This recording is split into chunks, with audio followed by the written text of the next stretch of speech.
Welcome to 2021 Sunstone Symposium, session 171, up close and personal with two people who knew Mark Hofmann. At Sunstone, we are making it a goal to build a community that allows many ways for people to express their faith. Our tagline is, there is more than one way to Mormon. We invite you to help us build a community where all paths are given space to be better understood.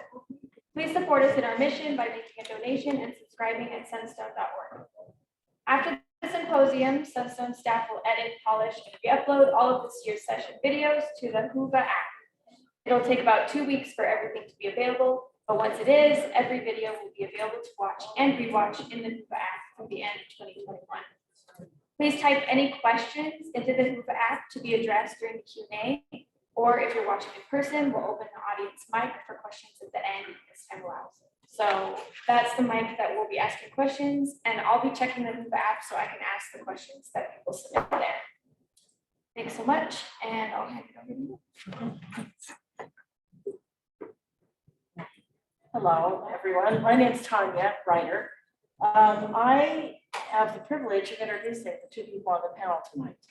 And I have been acquainted with both of them, at least slightly, since the 1980s.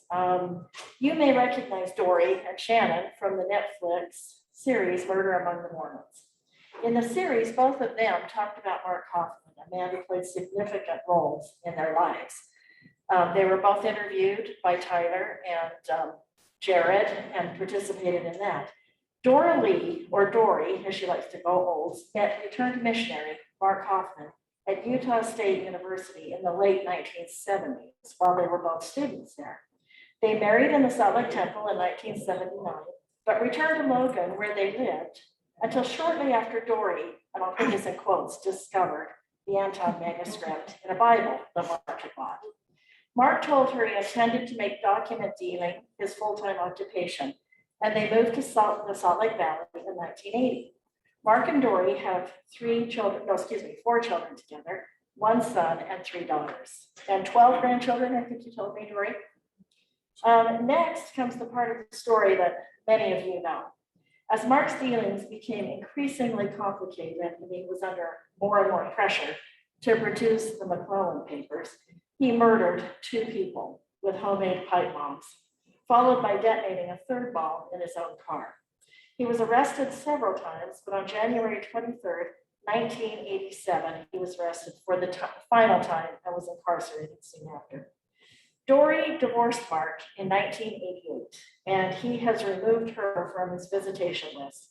So from then until now, I believe you told me you'd only communicated with him 1 or 2 times. Shannon Flynn met Mark in about 1983. He and Mark both shared an interest in the new Mormon history that was just unfolding at that time. And eventually, although never actually employed by Mark, Shannon worked with him on some of his document transactions. Shannon also socialized with Mark, and he and his wife were guests on several occasions at Mark and Dorie's home. And Shannon considered Mark to be a close friend. While Dorie and Shannon did not lose their lives like Steve Christensen and Kathy Sheets did because of Mark's self-interest and his lies, they were betrayed by Mark every day they knew him, in my belief. Dorie married Mark and lived with him, trusting that he was a believing Latter-day Saint who shared her values and principles. Instead, he lived a double life. His deceit made a mockery of their marriage vows. Shannon, like all of Mark's business associates, lost money because of Mark's treachery, but he lost more than that. Mark took advantage of everyone who worked with him, devastating their lives in multiple ways. Our panelists have come to terms with the adversity they experienced at Mark's hand. Shannon has a successful business. He's retained his faith and enjoys life with his wife, his 4 children, and his 2 grandchildren. And Dorie has used her experiences to build the confidence that she feels like she lacked and develop herself into the person that she was intended to be. She has her own business in which she helps other people overcome trauma and anxiety. Other than the people who lost their lives, I think Dorie is probably the person most impacted by Mark's actions. They have graciously agreed tonight to answer your questions. And if you have things you've always wanted to know, since you learned about the Mark Hofmann story, they have agreed to answer what they can. First, we're going to have Dorie give just a short statement, and then Shannon will, and then we'll open up the mic for questions. I'm very glad to be here. Thanks for inviting me.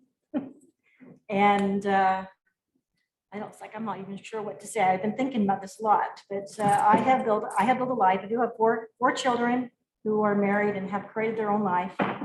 I have 12 grandchildren. One has passed away, so there's 11 living.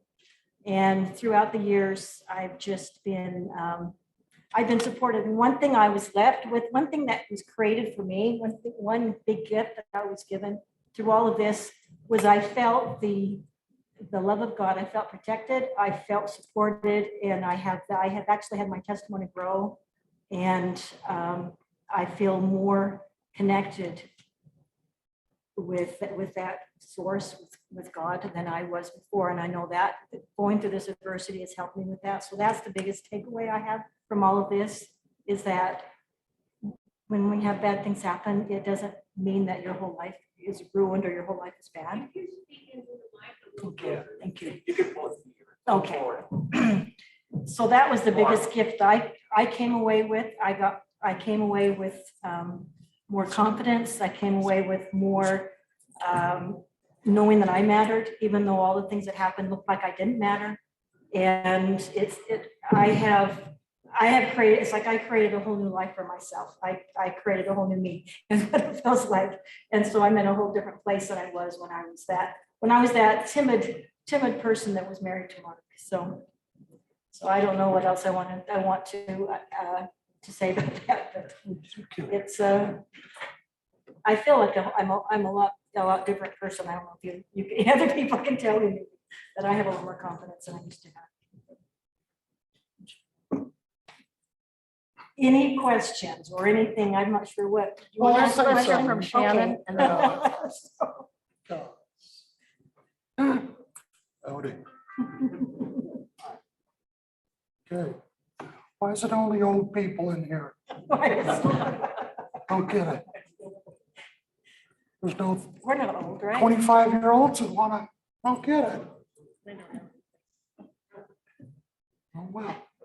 We have a Anyway, younger one over oh, there you go. 40s, not 25. Go They're all figure. online. They're watching. Yeah. Oh, they're all online, okay. Well, good, because that's something I don't know anything about. I just have to tell you something about my physicality, because you quickly think, what's that guy's problem? He can't talk. Well, I've got lung cancer. I had part of my lungs removed. I've had adrenal gland taken out. And one of the nerves for the left hand side vocal cords has been paralyzed. And so I only work off my right. So that's why my voice is weird and doesn't sound, because that was my whole life. Gospel tangents. You can see how it used to be, what it used to be. And then I just had something happen 2 days ago at an MRI.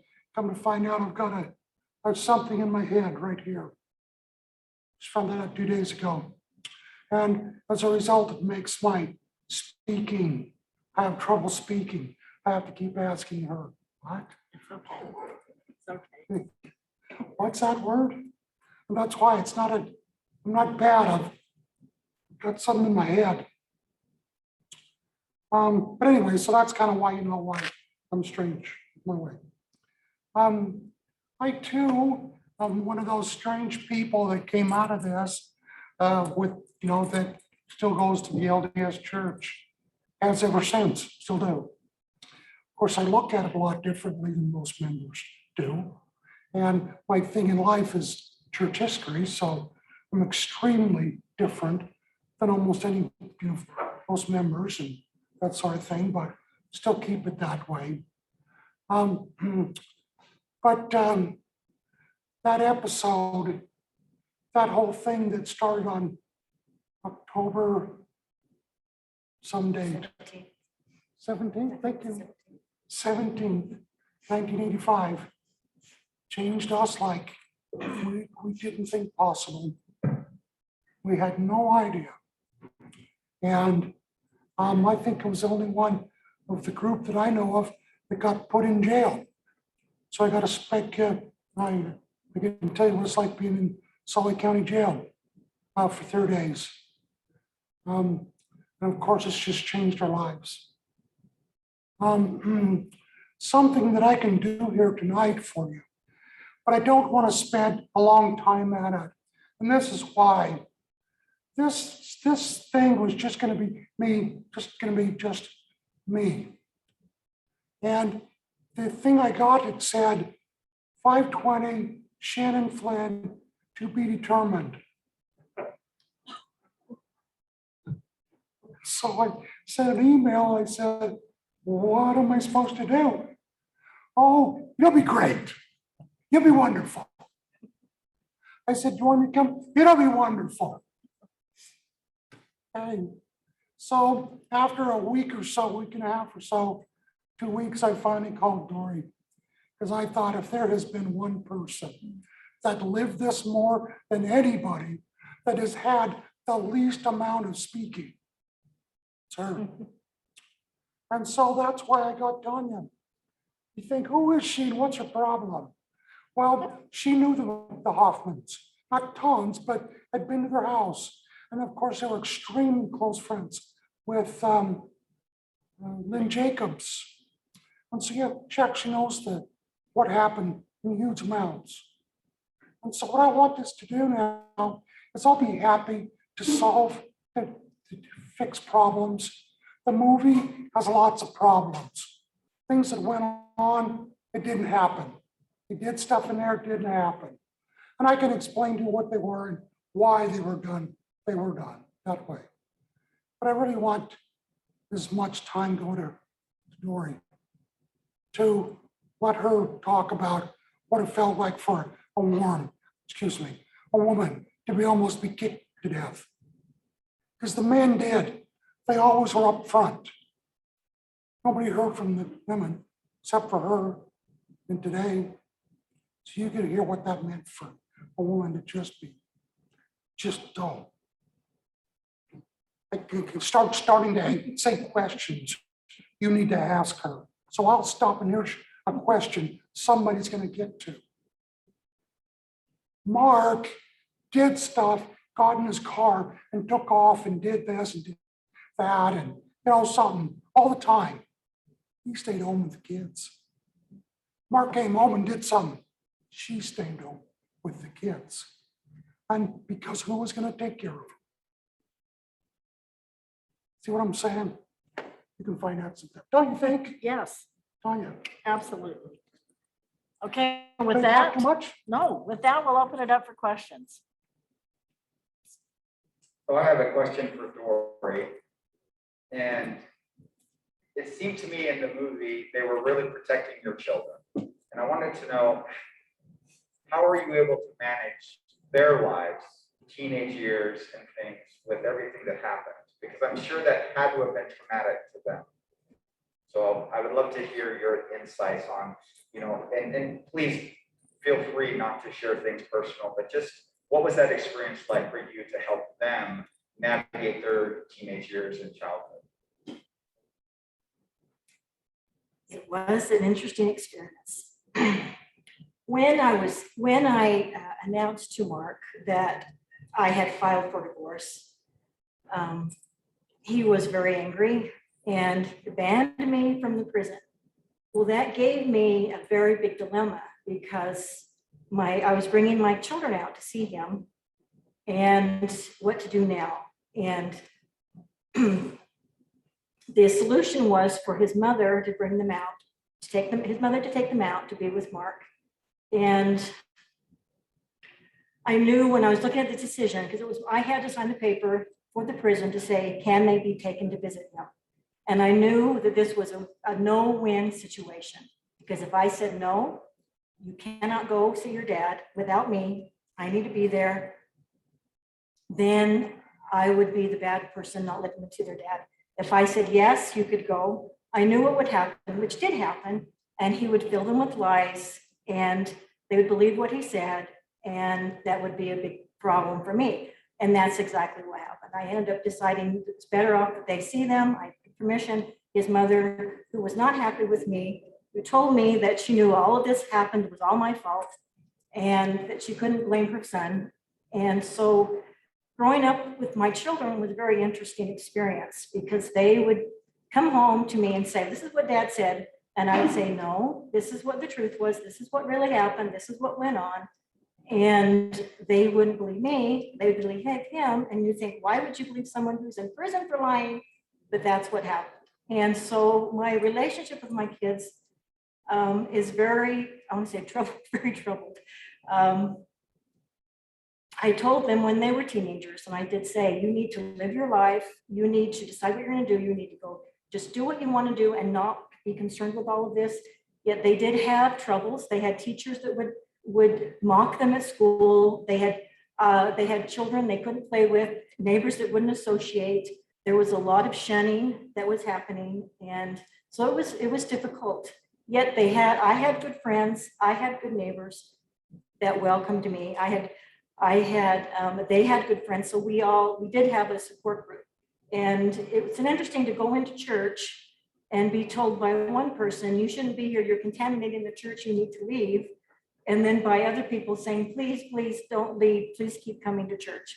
And so there was this split in the ward with who would talk to me and who would talk with my kids and who would. So it really has been a difficult journey. That is not resolved. That's still not resolved. There are some things that still to this day, they'll go see their dad and they'll tell me, this is what Dad said. No, that isn't the truth. Here's what really happened. Here's what the truth.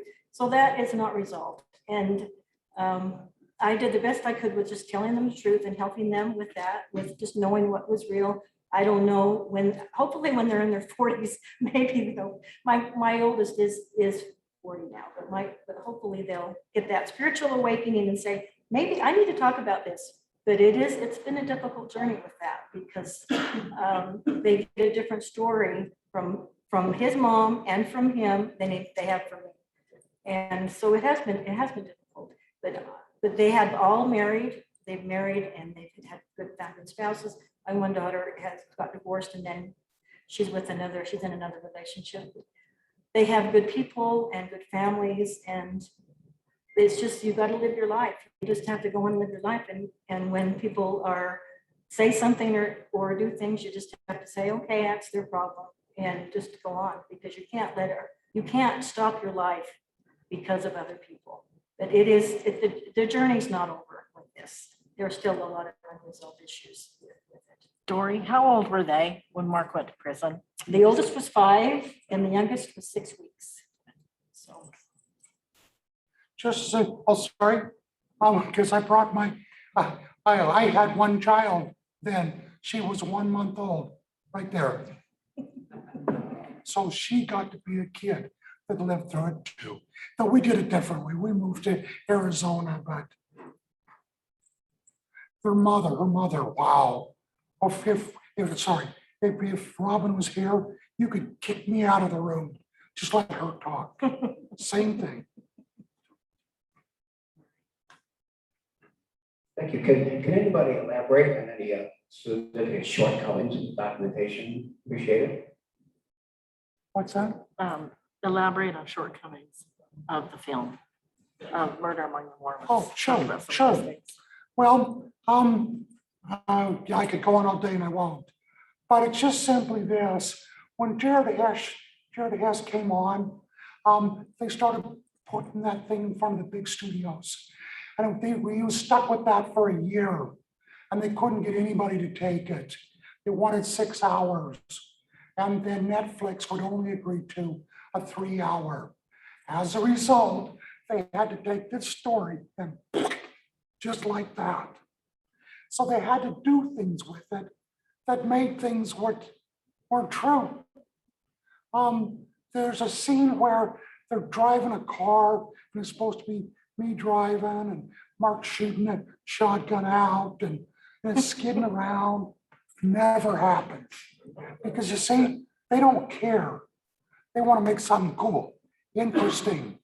They did not make that thing for Mormons. They made it for everybody else.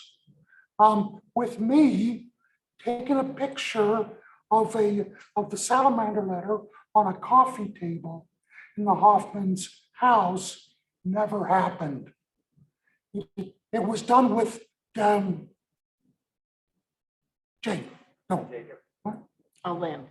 Lynn. Lynn. Sorry, I'm having problems. He was the one who was doing all that. But you see, they couldn't put him in the movie, so they had to erase him. There was another one, a drinking one. Lynn is erased in that thing. So, was there a thing? Did I take a picture? Yes. The rest of it, not true. But remember why? We're selling this to a family in London, England, and to a couple in Florida. That's who they want to watch this and go, that's interesting. Wow, that keeps our attention. So they put a bunch of stuff in there. Sort of, no, a lot of things aren't true. Can I add to this? Oh, please, go ahead. One of the other things that was kind of hard, because as Shannon said, we were very close to Lynn Jacobs, who was a big part of this story. He really worked with Mark for quite a long time. They sort of collaborated in the sense that Lynn was collecting books, Mark was collecting or making documents, and they sort of had different but mutual interests so that they could work together. So it was, Shannon and I have had quite a bit of heartburn about Lynn being left out of the Netflix series. But one of the things that struck me, and this of course dates me, is when Shannon had my husband and I go to dinner with Tyler Measom long before the filming began. And it was hard to understand that Tyler had been born. Well, I guess he was born before this happened, but he knew nothing about it. He was, he was going from scratch. You know, he was trying to learn the whole backstory. He was trying to understand all the Mormon document issues, the history issues, all this stuff, that it was amazing to me that he had the interest and wanted to make it, but it was also really frustrating because as we talked to him, we realized the huge gaps in his knowledge. So I think that played into how the thing ended up, although he really, he got up to speed pretty quick. But I thought it was a great movie Yeah. for what it was. Fun to watch. Sure, what it was. And people would like it. The amount of views on that thing is massive, massive on that thing. Now, there's tons of people who go away and thinks that's the whole story. It isn't even close. It didn't tell this much of her life, not that much. But you know what that is? That's 100% better than nothing. And Kurt Bench, he's another one of the people who's in the movie and was involved. Can I say one more thing? Sorry, I guess I'm a panelist too, but anyway, one of the other things that I was impressed with the Netflix series is, I haven't read every one of the books, so I don't know exactly what everybody said before, but the fact that they let Mark speak for himself toward the end, and it made chills go up your spine to hear the callousness of that man's feelings toward life and the lives he took and how he did not care. So I think if it didn't do anything but show people that, it was well worth it. I actually thought they did a good job. I thought they did a good job of cramming it all in 3 hours. Right, just- So, and there are some things I would challenge. We do. So there are 2 online questions from the people who are watching online. So one of them is, did Mark ever show remorse for his killings? The documentary gave the impression that he did not, but what do those who knew him say? Show any remorse. He never showed any remorse to me, so I never had any conversation about that. So you watch that film and they were able to get a hold of sight and sound when he's at the 1-year parole board hearing. What you don't see is the woman that leaves that thing crying. She was so just devastated by what he could say, how a human can sit there and say, it could have been a person or a dog. I don't care. To this day, I still don't get it. And Dorie, he never privately, No, there was never any, we never had any conversation about anything where he said, this is what I did, or this is what I was thinking, or this, there was never any of that conversation. You don't think a human can be. He's that way. The second online question is, from your knowledge of Mark, what are your theories about how he developed his inclination for deceit? Also, how did he feel about Mormonism as a belief system? That's the question. Well, the story that he told me was that he was disillusioned by the church when he was 8, when he got baptized. And ever since that time, Really? ever since that I time, have not known that till now. Wow. ever since that time, That's he was, it's like he was trying to prove it wrong. He was trying to make it look bad. I think there was some punishing of his parents because he was mad at them, but he couldn't. He developed this persona because he couldn't be himself with his parents because they were so strict. So he had to it's like not schizophrenia in the unconscious way, but consciously having two personas. And he was able to bring that into our marriage and have what he felt inside, but what he would express outward and what he would say. And he developed that. I have a theory that I wonder if he has Asperger's, which is that form of autism, that you're just not connected. You're just not connected. And there's no empathy. It's like, it's just a big nothing. And he did have empathy for his children. He did have empathy. When I've seen him cry, I've seen him been sad. I've seen him for his family, but I haven't really seen him have that for other people.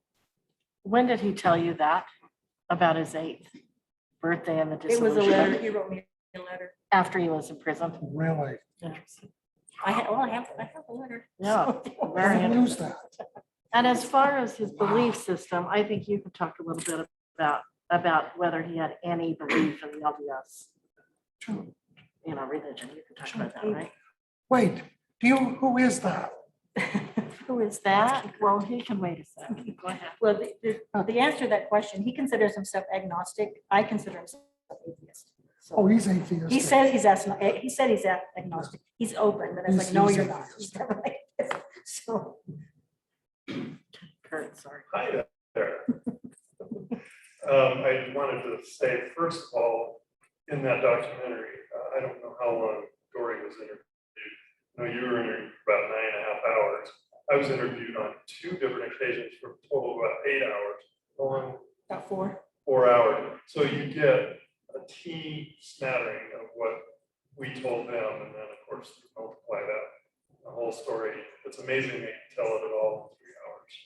But over the years, a lot of people have wondered about what Dorie knew and what she didn't know, and how could she possibly have not known what Mark was up to, and the same been asked about Shannon. And in the film, it's a little unclear as to where Shannon is on all of this.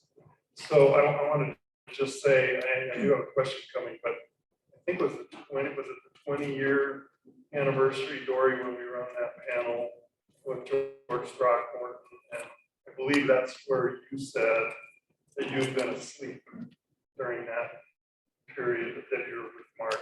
And if you hadn't been, you probably would have been killed. Do you remember saying that? Yes, I believe that. And then in the film, as I recall, you said Mark fooled me every day. Well, I've been asked how I wouldn't have known either, but the fact is, he was good at what he did in isolating everyone, in lying and deceiving. And I just want, for the record, want to say, I've never thought Dorie knew any of his illegal or dishonest activities, nor did I ever think that Shannon had any inkling at all either, because people do ask those questions, and they ask me like, oh, I only know what I know, which isn't much.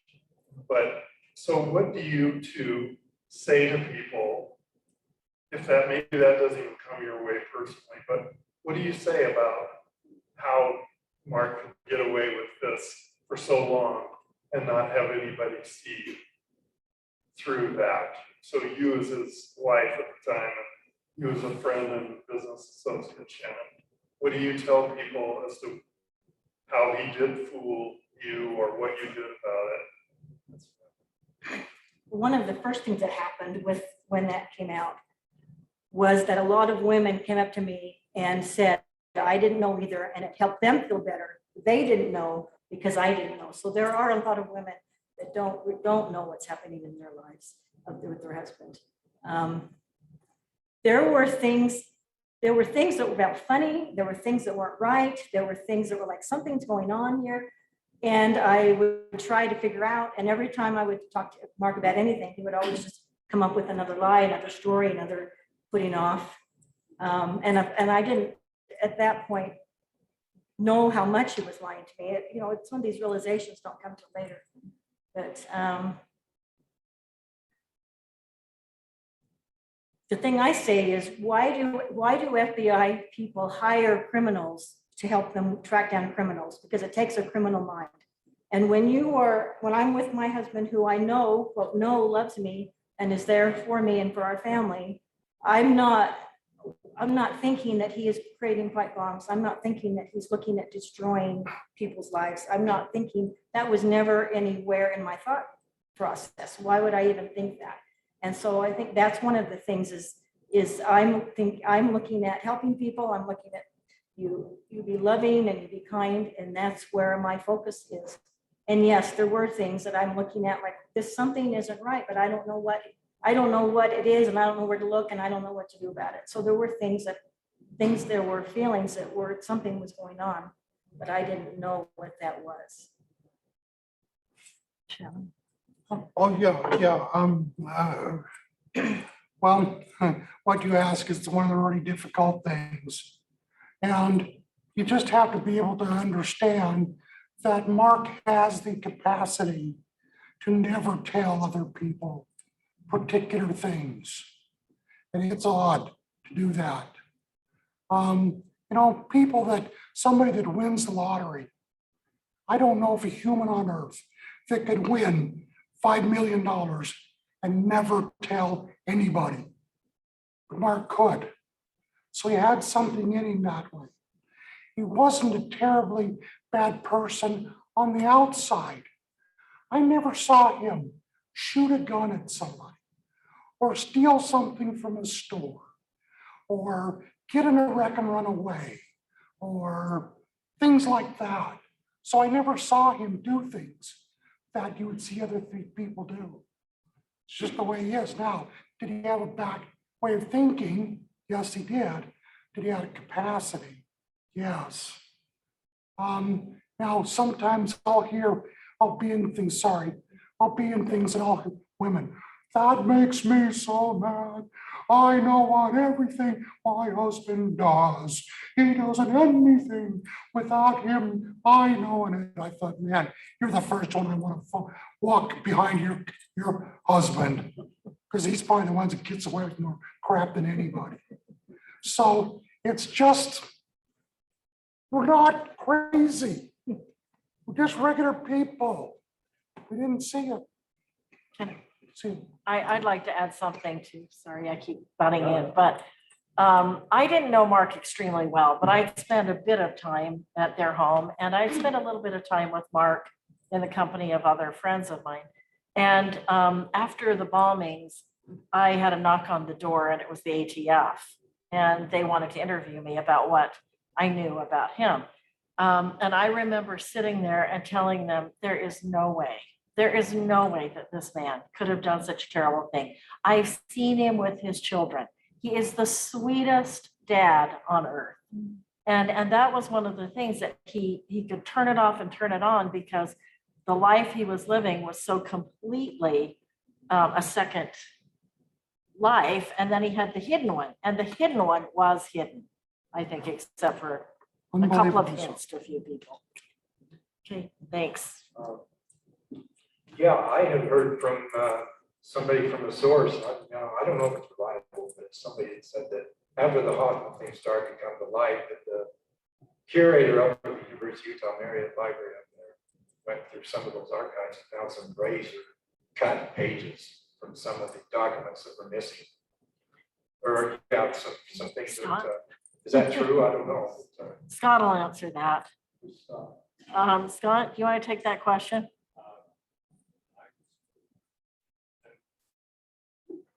Yeah, come on. Come on. Come on. He The reason works- this is so strange, I also this have a guy, this I have a guy, follow- I have a follow-up Okay. question. this is Okay. her husband, And he and he works. worked at the library, so he knows all this. Okay, I'd like to know. I don't know.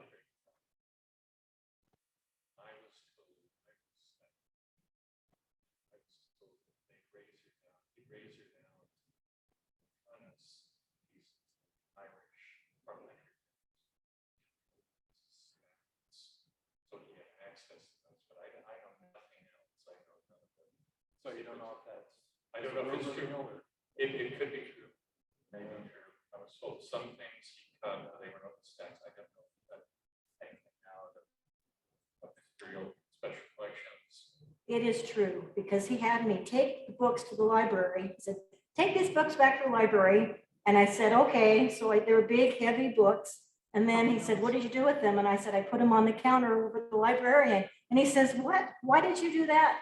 You needed to just go put them back on the shelf. Well, why do I put them back on the shelf? Didn't you check them out? No, I didn't check those books out. He was really angry. And but it's like he would be, but see, he couldn't tell me. He couldn't say, well, I took those pages out. So don't make sure you put them in the corner. I mean, he didn't, I just took them to the library. It wouldn't have been special collections books because you can't take them out of the Yeah. reading. But he, Well, you are doing it. so yes, the You answer could do is. it in the reading, you could do it for those books that are really problem with your papers. So good. Well, my follow-up is, do you think the criteria in the church and so on, you know, when you took it to the brethren and that, you had that picture of the brethren looking at those documents, looking at the documents. Do you think the criteria has changed? Do you think we could possibly maybe have another Hoffman coming out sometime? As far as they're looking at documents in the way they proceed on things. I guess that's possible.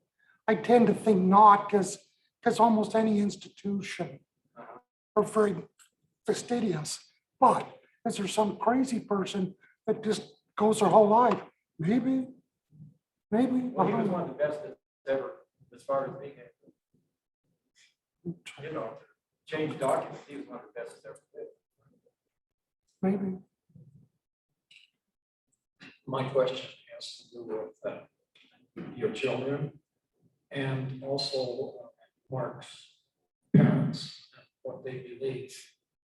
The trial was about the murders. The trial was not about the documents. Are your children or his parents, are they able to see that, yes, he was a forger? Do they admit to that part of it and deny the murder part? Or how does that play out? This may shock you. I have not had any conversations. This is not something that it's been easy to talk about. There was a picture of Eliza R. Snow with a signature, and I told his mother, I said, you know, this is probably not real. This is probably a forgery. Mark made that for her as a special gift, and she said to me, well, I don't care. I like it, so I'm going to keep it. So I don't know. I haven't really been able to have heart-to-heart talks in that way. There's been a lot of emotion and a lot of drama in our family, and to have heart-to-hearts in that way, we never have had that. So Dorie, I know that Mark brought you in by having you find the document that was very famous at the beginning. Yes. So when that was first found, what went through your mind during those early weeks when you were a part of that, you know, well before there was any thinking that there was any forgery there? The whole thing was very strange because I got home from work and he was wanting me to, he says, I've got this Bible and I want you to go through it. And it's like, okay, I'll do that, but I'm going to go, I'll take a shower. I'm going to go, I'll come back later. Oh, no, I have to do it right now. And it was really pressing. He was really anxious and excited. And I was like, what is going on here? What? Of course, I'm not thinking this is a forgery. But it was puzzling to me that something's not right.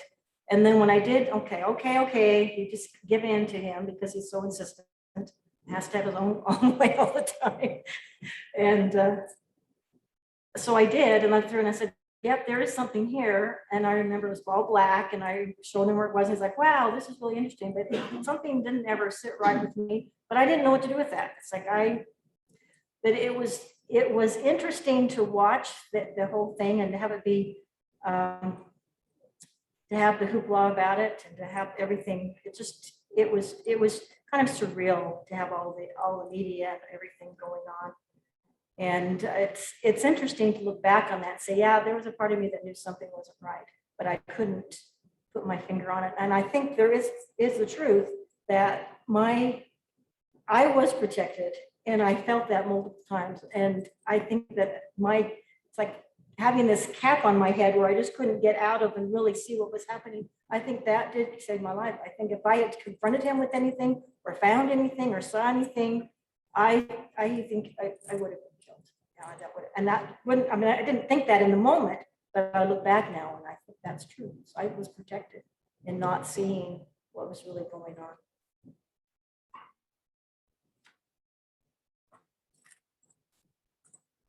How do you reconcile the way the people of church have treated you with remaining devout and faithful in the church?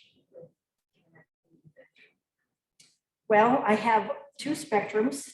There's a duality here because one side, I have people who are coming to see me, people who are telling me they love me, who are helping me through all kinds of different situations. And then on the other side, you have people saying, I can't be your friend, don't come to church.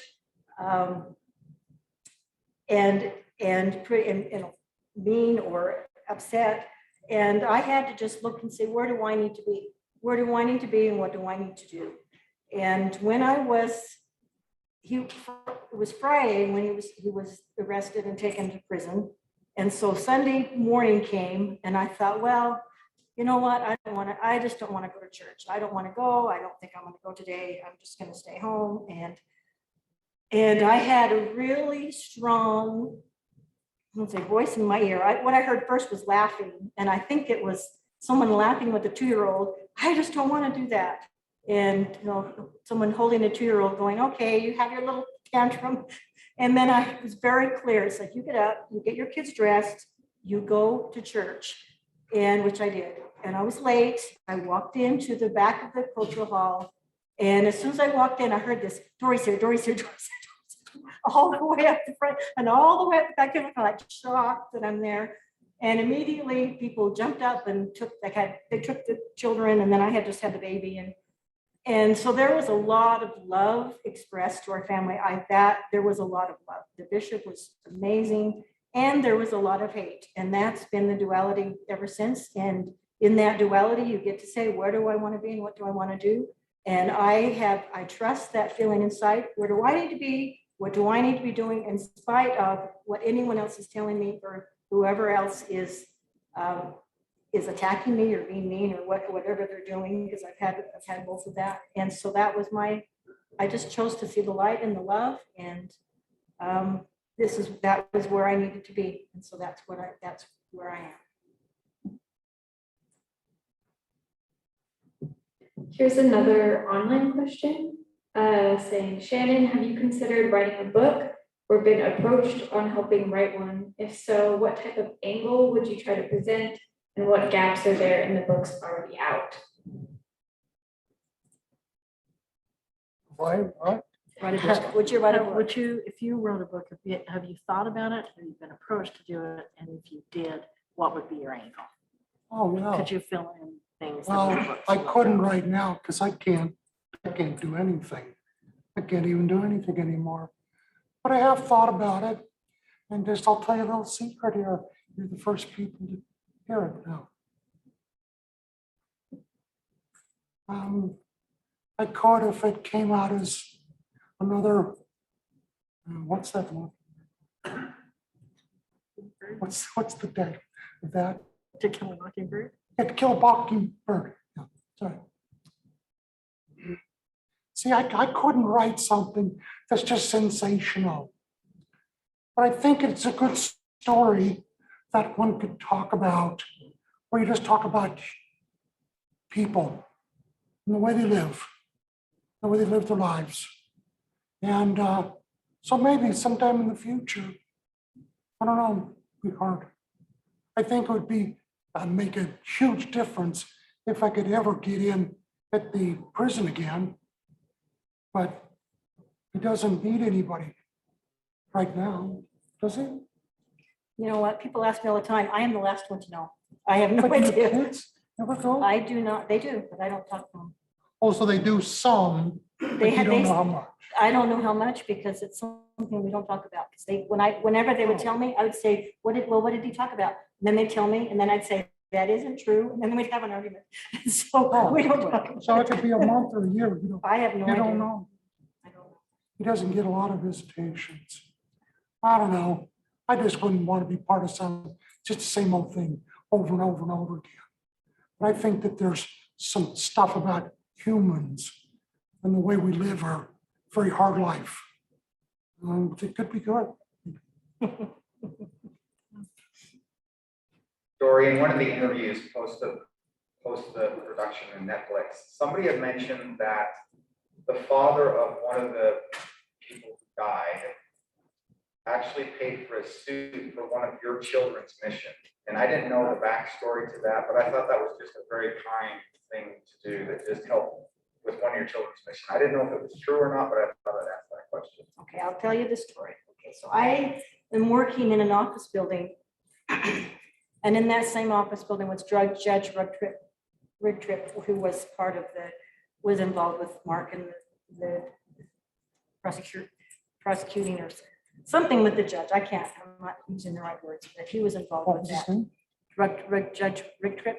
Oh, he was the judge that accepted his pleas Who's the and police. sent him Okay. out. Yeah. And I mentioned one day, I got to know him and I would talk with him occasionally. What he was doing in that office was he was doing mediation. He retired from being a judge and he was doing mediation with people. And I went in one day and was telling him that my son had got his mission call. And I said, well, we'll have to see what to do to put money together for him for his mission. And he said, let me make a phone call. And so he called up Matt Christensen, who is father of Steve Christensen, who was murdered, and made arrangements. And I and my mother and my son went into their shop. And it wasn't just a suit, it was the suitcase, it was everything on the list that a missionary is to have. We walked out with that. And there was no, I have no idea what it cost. I didn't ever see a price tag. And the brothers were there and they waited on us and they were very kind, very polite. And there was no energy of anything. It was just a very peaceful experience, very loving experience. And there was a story that he had paid for his whole mission, but that didn't happen. The family and friends and board members paid for that, but he did pay for that. The initial clothing, all the things that you take as mission, he did pay for that. Yeah. So that was something that was a very great gift. And I was told never to tell anybody, and then I did. But Judge Reiter did too. So he told too. So I wasn't the only one. It made me feel better. Like, ooh, okay. Couldn't keep my things. Can anybody explain to me how humans can come and bring the worst and the best? I don't get it. Don't get it. The absolute worst and the best that will come from some of the same people or close. I don't get it. Any other? So Shannon, after this happened with your work, history and the things that you were doing, how long did it impact, or did it impact your career and your work, the ability to work right afterwards? And how long did it take you before you were able to get back on track from a professional status? Well, I went back to working at a photo place that had been a long time, and it was some relatives that owned it. So that didn't affect them at all. It wasn't the best church, wasn't the best job I ever had. And so I was glad when I could finally move. But I mean, if you want me just to tell the God's honest truth, you want that one? Yeah. For me, living in Utah sucked so bad. 20 years ago, I moved to Arizona. Because people just can't let it go. I think you need What? to tell the church office story. Who is it? They do it. Not everyone. Not Not everyone. everyone, yeah. Some are good, and some suck. That's right. Don't know. In a nutshell, can you tell the church office building story? Really quick, we only have a couple more minutes, but this, What time is it really? really, we have like 4 minutes, right? It's what? 6:17, Mhm. so you have 3 minutes Some of to you tell guys the want to story. stay after, you can, I guess. Okay, I'll try to give this quick. In 1986, I had gone to the LDS church where the historical department, the library and stuff was. And I didn't know, but just a week or so before, they changed it to a security thing. You had to show an ID and stuff. So I got mine out. They made me sit down. They had somebody from security come down. About 10 minutes later, he said, "You are now declared persona non grata as far as church is concerned." And I got in a fight with him, and that was a waste of time. Then I got on the phone between Dean Larson and Boyd Packer, back and forth, got nowhere with it.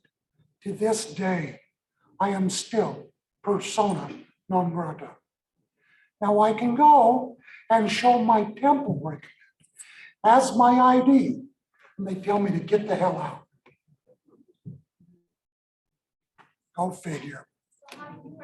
Once again, the good and the bad, So- and the same thing. The one question was, how do you reconcile that when the church is doing that to you and you're still active and attending? Oh, does this faithful? make me leave?